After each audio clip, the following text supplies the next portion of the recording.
Olunaku olw'enkya Abaganda kona abagaliza Obuganda emirembe bakukeera kweyiwa ku muzikiti ekibuli okwetaba ku mukolo gw'amatikkira ga Ssaabasajja aga 32.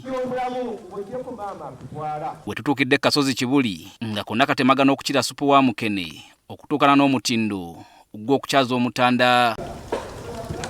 Olw'abantu abangi abasuubirwa wabweru w'omuzikiti wateereddwawo weema okutuuza abagenyi b'abeene abasuubirwa okujja okumujagulizaako.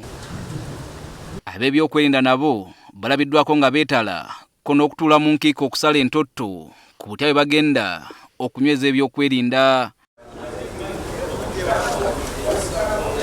Abakulu mu muzikiti guno batubuulidde nti okusaala kwa kutandika ku ssaawa 8 newankubadde nga abagenyi ba Kabaka bakubiriziddwa okutuuka nga bukyali. Enteekateeka zonna zimaze okubeera nga zisuse ku ntikko yaazo.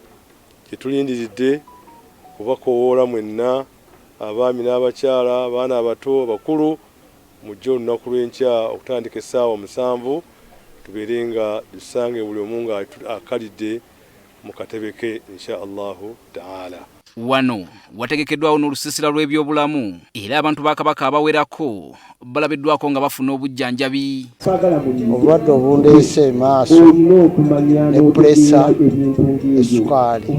Tukebera endwadde ez'enjawulo omuli kansa, omuli siriimu, omuli pressure, sukaali n'ebirala. Abalwadde bavudde ebituli by'enjawulo, ndabyeko avudde Nakaseke olaba obuzibu nti abantu beetaaga obujjanjabi. N'avuga disitulikiti kumpi nga 6-7 n'ajja Ekibuli afune obujjanjabi.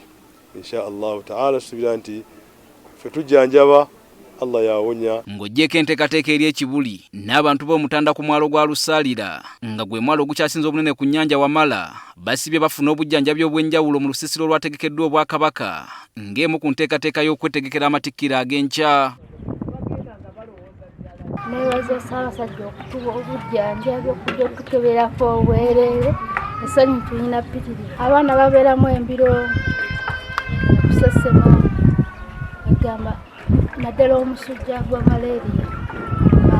Minisita w'ebyobulamu okuva e Mengo Kotida Nakate Kikomeko yaguddewo olusiisira luno era afalaasidde abantu naddala abawangalira ku myalo okubeera abasale mu kulwanyisa endwadde naddala mu Kenenya ssaako n'okukuuma obuyonjo. Mukimanyi nti bwe tuba tukwatiddwa olumu obulwadde ng'obwo butumalamu amaanyi olumu wadde tumira eddagala naye ate era ne ssente olumu zigenda ezaalikoze ekirala kale ate nga bwewalika.